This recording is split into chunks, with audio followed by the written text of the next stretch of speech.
빨간 페트로바선이 그의 눈과 미간 사이를 지나게 하죠. 지금까지 쭉 이야기한 것처럼 이 선은 서로 다른 두 존재가 만날 때 생긴다고 했죠. 그리고 지금 이 순간은 지구에서 온 그레이스와 에리드 행성에서 온 로키가 만나는 순간이기도 하죠. 그 순간의 감독은 인간의 얼굴 중 눈동자와 눈동자가 있는 곳에 페트로바선을 반사시켜서 마치 각기 다른 두 별이 만나는 것처럼 연출하고 있는 거죠. 근데 이 장면 역시 처음 등장하는 게 아닙니다. 바로 오프닝 시퀀스였죠. 안녕하세요, 박작가방입니다. 오늘 이야기할 작품은 프로젝트 헤일 메리입니다. 전 이 작품이 결합에 대한 이야기라고 생각합니다. 원작과 영화 모두 같은 대사로 시작하죠. 그건 바로 2 더하기 2는 무엇입니까? 라는 질문입니다. 이렇게 숫자로 시작해서 화학 공식, 인간 대 인간, 인간 대 외계인을 하나씩 결합해가며 특별한 결합값을 만드는 게 원작을 비롯한 이 작품의 큰 구조라고 생각합니다. 예를 들어서 작품 속 모든 문제의 원인인 아스트로파지도 마찬가지입니다. 이 미생물과 태양이 만나면 태양의 빛과 열을 흡수해 태양을 점차 식게 만들죠. 태양빛이 줄어들면 지구는 점차 차갑게 식어 빙하기가 찾아올 테고 인류는 멸망 위기에 처하게 되죠. 근데 아스트로파지는 열 에너지를 질량 에너지로 저장해 이동하는 능력이 있습니다. 작품 안에선 이를 아스트로파지가 적외선 방귀를 낀다고 표현했었죠. 그래서 인간들이 생각한 게 아스트로파지를 배양해 우주선의 연료로 사용해 보자는 거였습니다. 어디로 가는 연료일까요? 인근 행성계 중 유일하게 아스트로파지의 공격을 받고도 발길을 유지하고 있는 타우세티라는 행성계로 가는 거죠. 그러니까 아스트로파지 역시 태양과 결합하면 인류가 멸망 위기에 처하게 되지만 우주선과 결합하면 반대로 인류를 구하는 연료로 사용될 수 있다는 거죠. 결합에 따라 결과값이 달라진다는 겁니다. 여기서부터가 재밌는데 이 결합을 주인공 라일랜드 그레이스에게도 똑같이 적용한다는 겁니다.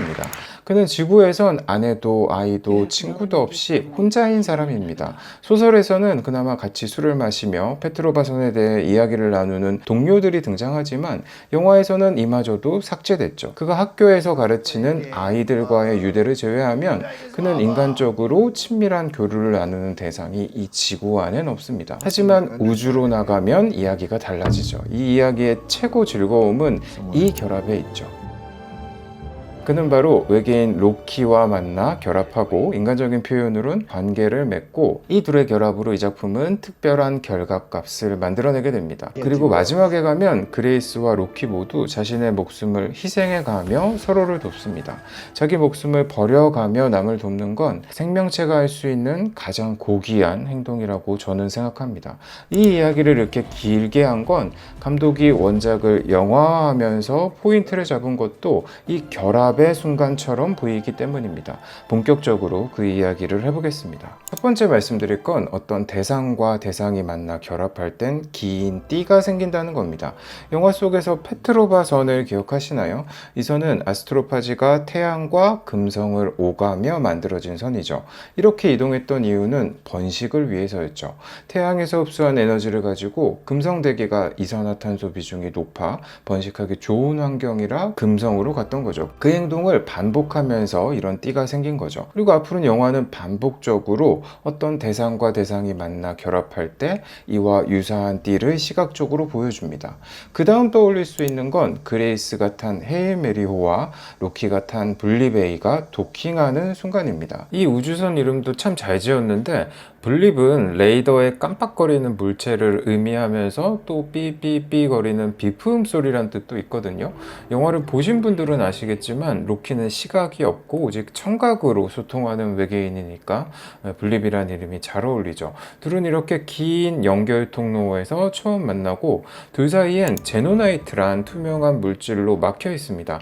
이 제노나이트를 사이에 두고 둘이 처음 한 행동을 기억하시나요? 제가 이 영화에서 가장 좋아하는 부분인데 바로 그레이스가 먼저 똑똑 똑똑똑 노크를 하고, 이어 로키도 아주 귀여운 손으로 똑똑똑 노크를 하죠. 노크 역시 앞서 분립과 마찬가지로 시각과 청각 정보를 같이 가진 단어죠. 노크를 통해 이 작품이 얼마나 잘 설계됐는지 얘기를 해보면, 노크가 처음 등장한 게 이 씬이 처음이 아닙니다. 바로 에바 스트라트가 그레이스가 일하는 학교에 처음 찾아갔을 때 그녀는 입으로 낙낙 소리를 내고 자신을 유머가 없는 사람이라고 소개했었죠. 원작에 없는 장면입니다. 또 영화 후반에 가면 그레이스가 지구로 돌아가는 대신 로키를 구하러 가게 되잖아요. 그때도 둘 사이엔 제노나이트로 막혀 있는데 이번엔 쾅쾅쾅 두드리게 되죠. 여기 사운드 조절도 그렇고 아주 잘 찍은 씬이라고 생각합니다.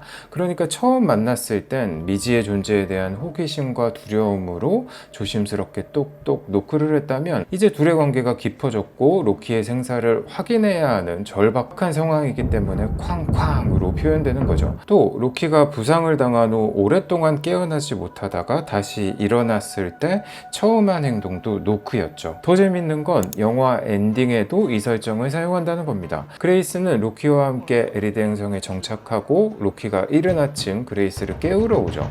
근데 이 둘은 이제 친구가 됐기 때문에 로키는 장난스럽게 문을 계속 두드리며 그레이스에게 빨리 나오라고 재촉합니다.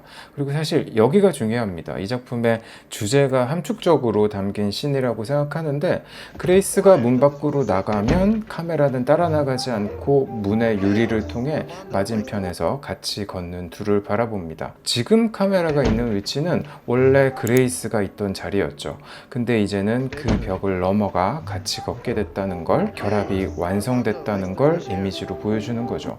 그리고 결합엔 긴 띠가 생긴다고 했잖아요. 이 엔딩씬에선 둘이 긴 바닷가 해변을 같이 걷게 되죠. 이어서 쭉 이야기하겠지만 의미적으로 볼 때 이 장면은 앞으로 이어질 이 씬들과 같은 의미를 갖고 있습니다. 이 작품은 초중반까진 유사한 시각 패턴을 반복해서 영화 안의 리듬감을 만드는 데 집중한 걸로 보입니다. 이 얘기는 본론만 듣고 싶으신 분들에겐 지루하실 수도 있어서 지금 화면에 보이는 타임라인으로 넘어가시면 되고, 사실 유리벽을 사이에 두고 어떤 대상과 대상이 만나는 게 이 도킹 장면이 처음이 아닙니다.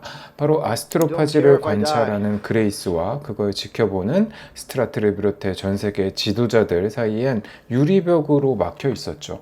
또 그레이스가 보디가드의 말을 귀담아 듣고 아스트로파지 배양에 성공하는 순간이 있죠. 그때 역시 그레이스와 보디가드 사이엔 유리벽으로 막혀 있었죠. 여기서부터가 중요한데, 이들은 다음 씬 혹은 다다음 씬에 되면 다시 만나게 됩니다. 어디서 만나느냐? 스트라트와는 긴 터널에서 만나고 보디가드와는 이케아처럼 길게 뻗은 복도가 있는 대형마트에서 만나게 되죠.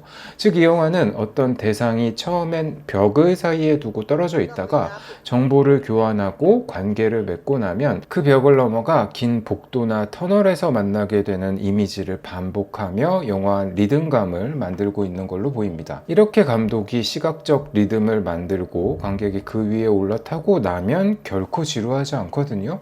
이 작품만 해도 2시간 반이 넘는 상업영화치고는 러닝타임이 긴 편이지만 저는 극장에서 시간 가는 줄 모르고 푹 빠져 봤었습니다. 제 생각에 이 작품은 작게는 아스트로파지 같은 미생물, 크게는 태양계를 비롯해 항성계의 별들, 그리고 그 사이에 있는 주인공 그레이스와 로키를 모두 같은 존재로 바라보고 있다고 생각합니다. 사실 이건 원작부터 있는 설정입니다. 그래서 영화를 보면 그레이스와 로키가 만나는 순간을 마치 아스트로파지 같은 세포끼리 만나는 것처럼 묘사한 측면도 있어 보입니다. 왜냐하면 이들은 만나자마자 바로 노크를 했던 게 아니기 때문이죠. 처음 한 일은 원통 캡슐을 주고받는 일이었습니다. 이 캡슐은 일종의 자기소개서면서 세포로 비유하면 유전 정보가 담긴 DNA와 같습니다. 왜냐하면 이 캡슐 안엔 내가 어디서 왔고 누구고 왜 여기에 왔는지까지 담겨 있잖아요. 똑똑한 그레이스는 그것을 해독해서 이번엔 태양계의 위치를 표시한 캡슐을 로키에게 보냅니다. 즉 이들은 접촉하기 전에 정렬한 다음 정보 교환을 먼저 했고 그 다음 노크로 넘어갔던 거죠.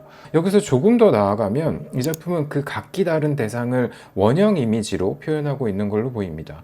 아스트로파지나 태양 같은 경우는 이미 원형을 띠고 있지만 그레이스와 로키는 어떻게 표현될까요? 사실 제가 진짜 하고 싶은 얘기는 앞으로 이어질 새 씬입니다. 여기가 정말 좋습니다. 그레이스가 배 위에 있는 헤일 메리 프로젝트 회의실에 처음 방문하는 순간이 있죠. 스트라트가 큰 스크린 위에 태양계를 비롯한 여러 행성계를 보여줄 때 아스트로파지의 공격을 받은 별들은 빨간색으로 변하게 됩니다. 그리고 이어지는 장면은 바로 회의실에 있는 과학자들인데 그들의 마이크에도 작은 빨간 등이 빛나고 있죠. 그리고 다시 한번 넓은 샷으로 넘어가면 마이크의 간격과 높이를 다르게 해서 어두운 회의실에 모인 그들 또한 하나의 별처럼 보이게 연출하고 있습니다. 그러니까 스크린 속 별들이나 회의실에 모인 이들이나 같은 상황에 놓여 있다는 거죠. 그걸 이렇게 시각적으로 전달하고 있는 거죠. 근데 여기서 끝이 아닙니다. 제가 이 영화를 보면서 와 소리가 나왔던 정말 멋있는 장면 이야기를 이어서 해보겠습니다. 바로 위에서도 제가 잠깐 얘기했던 그레이스가 로키가 탄 우주선을 처음 발견했을 때입니다. 이 씬을 감독이 얼마나 공들여서 연출하고 있냐 얘기를 해보면 앞서 얘기한 것처럼 페트로바선은 인간의 눈으로는 확인할 수 없고 적외선 감지기를 통해 볼 수 있죠. 소설에선 페트로바스코프라고 불렀죠. 그래서 카메라가 우주선 밖으로 뿅 나왔던 장면 기억하실 겁니다. 근데 여기서도 한 번에 딱 멋있게 작동하는 게 아니라 이렇게 빼꼼 나왔다가 다시 쏙 들어가고 그 다음에 완전히 나오죠. 이런 게 감독님의 개성처럼 보이는데 만약에 크리스토프 놀란 감독이었다면 이런 기계가 작동할 때 유머를 쓰지 않을 확률이 아주 높겠죠. 대신 완벽하게 작동하는데 모든 에너지를 쏟겠죠. 그러니까 감독마다 개성이 다른 겁니다. 이어서 그레이스는 우주선에 이렇게 누운 상태로 모니터를 통해 페트로바선을 관찰하는데 이 모니터는 유리구슬처럼 보이고 저는 눈동자처럼 보였습니다. 이 작품에서 그레이스의 눈은 아주 중요한 시각적 요소이고 사실 이 작품 속 절반 이상이 원형 이미지로 구성되어 있다고 생각합니다. 처음엔 페트로바선 중간에 어떤 점 같은 걸 발견합니다. 그래서 그레이스는 모니터에 뭐가 묻은 줄 알고 이렇게 닦아보죠. 이때 감독은 카메라를 뒤집어서 그레이스 얼굴을 보여주는데 그냥 보여주는 게 아닙니다. 빨간 페트로바선이 그의 눈과 미간 사이를 지나게 하죠. 지금까지 쭉 이야기한 것처럼 이 선은 서로 다른 두 존재가 만날 때 생긴다고 했죠. 그리고 지금 이 순간은 지구에서 온 그레이스와 에리드 행성에서 온 로키가 만나는 순간이기도 하죠. 그 순간에 감독은 인간의 얼굴 중 눈동자와 눈동자가 있는 곳에 페트로바선을 반사시켜서 마치 각기 다른 두 별이 만나는 것처럼 연출하고 있는 거죠. 근데 이 장면 역시 처음 등장하는 게 아닙니다. 바로 오프닝 시퀀스였죠. 이 영화는 깜빡이는 두 빛으로 시작합니다. 처음엔 빨간 빛, 그 다음엔 파란 빛을 계속 반복하죠. 그리고 위의 앵글처럼 거꾸로 누워있는 그레이스 얼굴을 딱 반으로 갈라서 한쪽은 빨간 빛, 다른 쪽은 파란 빛을 비춥니다. 그리고 관객은 알게 됩니다. 지금 보는 이 빛이 그레이스의 시점샷이라는 것을요. 왜냐하면 가운데 있는 건 지퍼고 시야가 완전하게 투명하지 않은 건 보호 비닐 안에 있기 때문이죠. 그 다음인데 가운데 지퍼를 따라서 위에서 아래로 쭉 시선이 이동하게 됩니다. 결합엔 긴 띠가 생긴다고 했잖아요. 지금 이 순간은 코마 상태에서 깨어난 그레이스가 우주선 혹은 우주와 처음 만나는 순간인 거죠. 이때 대사가 이렇습니다. 우주선을 통제하는 로봇 메리가 눈동자의 움직임이 감지됐습니다. I movement detected라고 하거든요. 그러면서 보호비닐 지퍼가 쭉 열리며 긴 선은 사라지게 되고 그 자리엔 깜빡이는 그레이스의 눈동자가 등장하죠. 로키를 처음 만났을 때 역시 로봇은 블립에이 디텍티드라고 하죠. 앞서 말한 것처럼 블립은 깜빡깜빡 빛난다는 뜻이고 지금 오프닝에선 그레이스가 코마에서 깨어나 눈동자를 깜빡거리고 있죠. 두 씬의 앵글 모두 그레이스는 반대로 누워 있습니다. 같은 앵글, 같은 인물, 같은 대사, 또 긴 띠를 통해 두세 개가 만나는 같은 의미를 이미 오프닝 시퀀스부터 설계해 놓은 걸로 보입니다. 근데 저는 시간이 지나서 계속 떠오르는 딱 한 장면이 있습니다. 그레이스가 로키가 부상을 당해 깨어나지 못하는 사이에 아스트로파지와 타우메바 결합에 성공하잖아요. 크기로 볼 땐 영화 속에서 이 장면이 가장 작은 단위의 결합을 보여주는 순간입니다. 아스트로파지가 그레이스가 드디어 타우메바를 만나 싹 사라지게 되죠. 현미경을 통해 아주 작은 부분을 확대해서 보여주는 장면이지만 스크린으로 봤을 땐 아주 광활한 우주를 보는 느낌이 들었습니다. 그레이스가 페트로바선 안으로 들어가 온몸으로 그 순간을 만끽하는 아주 시네마틱한 씬이 있죠. 그 장면을 볼 때도 이 영화 극장에서 보길 잘했다 싶었는데 이 현미경 씬 역시 비슷한 느낌을 받았습니다. 쭉 이야기를 들으신 분들은 공감하실 것 같은데 넓게 보면 이 두 장면은 서로 다른 존재가 만나 결합한다는 같은 의미를 갖고 있죠.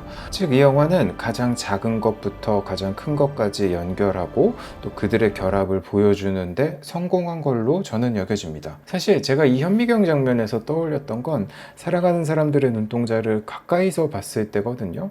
또 전 한물항사니까 한모 눈동자를 이렇게 가까이서 볼 때가 있는데 딱 그 순간이 떠올랐습니다. 그때의 신비하고 신성한 느낌을 이 작품에서도 느낄 수 있었습니다. 이제 짧게 제가 좋아하는 장면과 대사 얘기를 해보겠습니다. 가장 먼저 떠오르는 건 헤일 메리 프로젝트를 위해 배 위에 전 세계 똑똑한 사람들이 다 모이잖아요. 그레이스가 그들에게 왜 타우세티만 아스트로파즈의 공격을 받고도 빛을 잃지 않고 있는지 묻습니다. 이때 그들은 한 목소리로 우리도 몰라 라고 대답합니다. 그러니까 세상에서 가장 똑똑한 사람들이 모여서 내린 결론이 우리는 모른다는 거죠. 근데 여기서 끝나는 게 아니라 모르니까 같이 알아가 보자, 가서 직접 확인해 보자 인 거죠. 만약 인간이 지금 좋은 쪽으로 진화하고 있는 게 맞다면 바로 이 지점, 모른다는 걸 알고 같이 알아가 보자, 서로 합의를 보는 자세 덕분일 거라고 생각합니다. 또 떠오르는 건 앞서 그레이스가 로키를 구하러 가는 씬이 잘 연출됐다고 이야기했었는데 이 씬 얘기를 해보면 저는 프로젝트 헤일 메리의 선곡과 또 오리지널 스코어를 좋아하지만 제 기준에선 음악이 영상에 너무 자주 개입한다고 느낀 지점도 분명히 있습니다.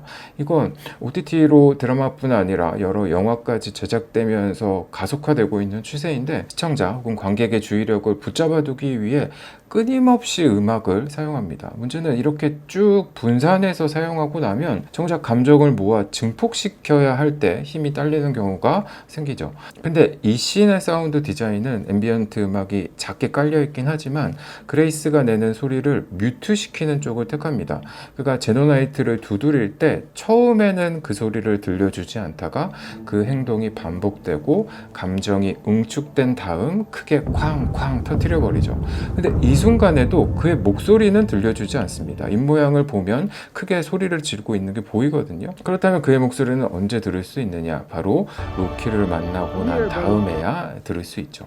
템포 조절이 아주 잘 된 씬이라고 생각합니다. 또 이 작품은 씬과 씬의 연결이 탁월한 구간도 여럿 있는데 지금 이야기한 이 씬 다음에 붙는 게 지구입니다. 근데 컷을 어떻게 넘기느냐? 스트라트가 탄 배의 유리창으로 넘깁니다. 이어서 스트라트를 보여주는데 그녀가 보고 있는 건 이 빙하기에 가까워진 유리창 너머의 지구가 아니라 그레이스가 비트즈에 태워 보낸 영상을 시청하고 있죠. 여기 너무 좋죠. 그러니까 이미지적으로는 제노나이트의 유리에서 배의 유리로 넘어갔고 소리로는 쾅쾅 두드리는 것에서 와이퍼의 쓱쓱 소리로 넘어간 거고 또 의미적으로는 그레이스와 로키가 다시 만난 것과 스트라트가 그레이스가 비트즈로 보낸 타우메바를 전달받으면서 양쪽 모두 희망을 찾은 것까지 연결되죠. 또 대비를 이루는 대사들도 있습니다. 스트라트가 그레이스를 헤일 메리호에 강제로 태우려고 할 때 그는 나는 과학자지 우주비행사가 아니다. 그리고 난 자원한 적도 없다 하면서 강경하게 거부하죠.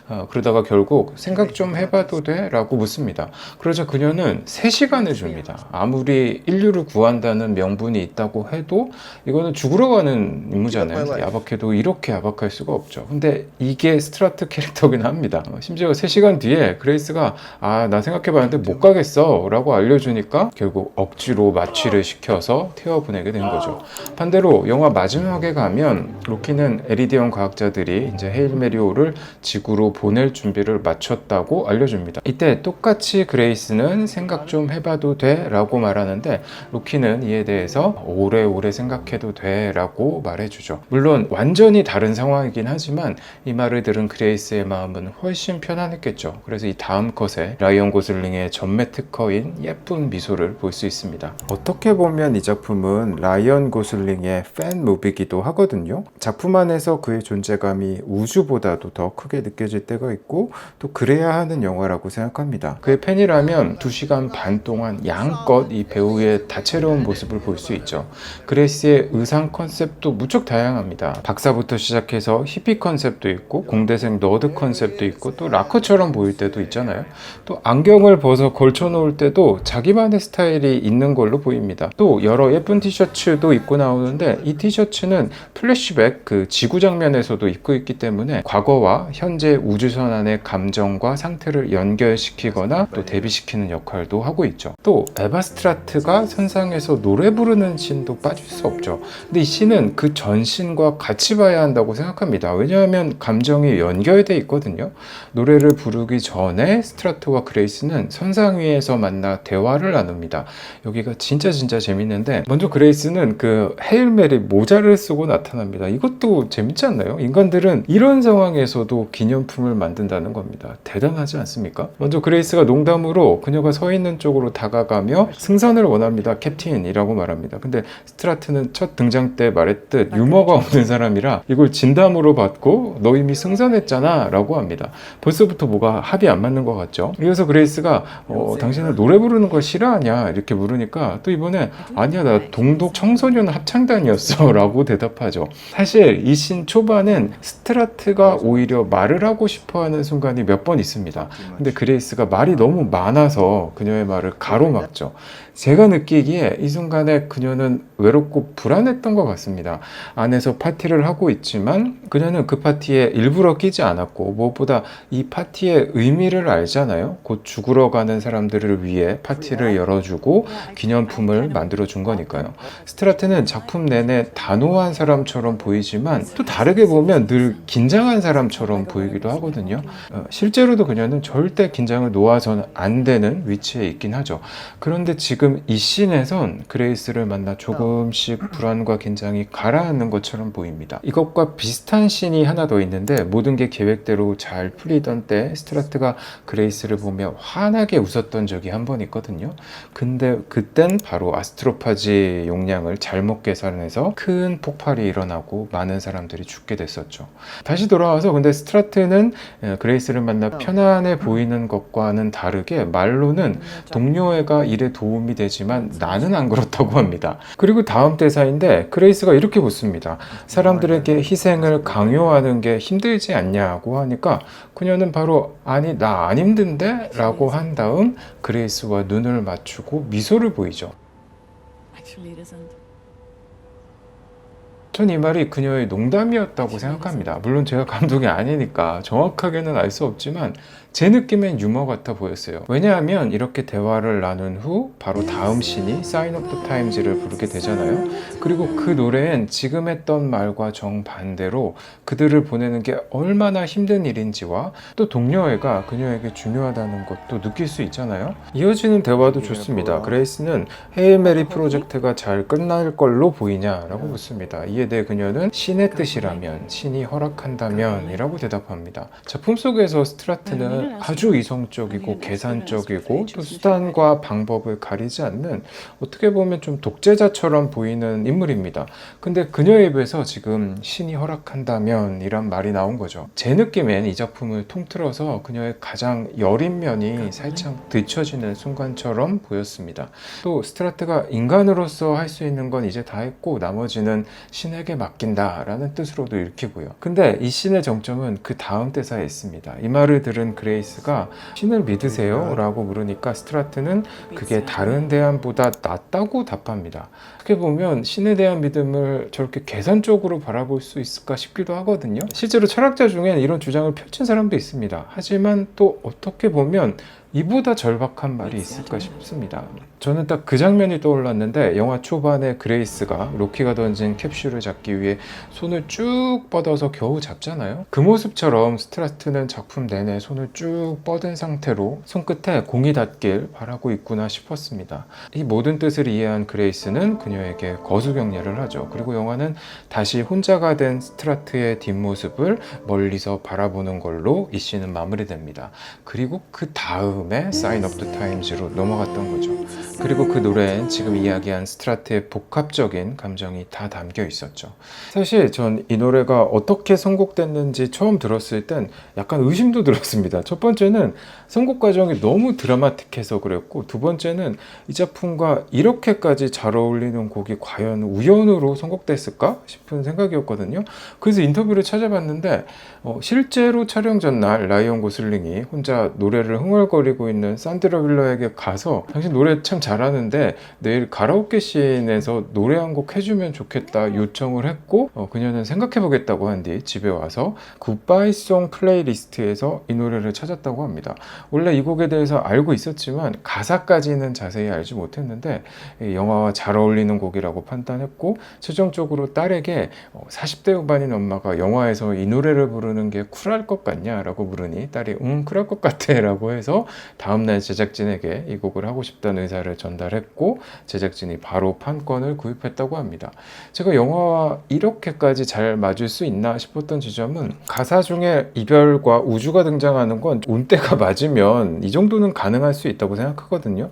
근데 우리는 먼 어딘가에서 다시 만날 거야 라는 가사는 이게 가능한가 싶은 거죠. 왜냐하면 이 부분은 작품 안에서 너무나도 상징적이었던 로키가 그레이스와 헤어질 때 다시 만나자는 뜻으로 알려준 인사잖아요. 또 실제로 그들은 그렇게 다시 만났죠.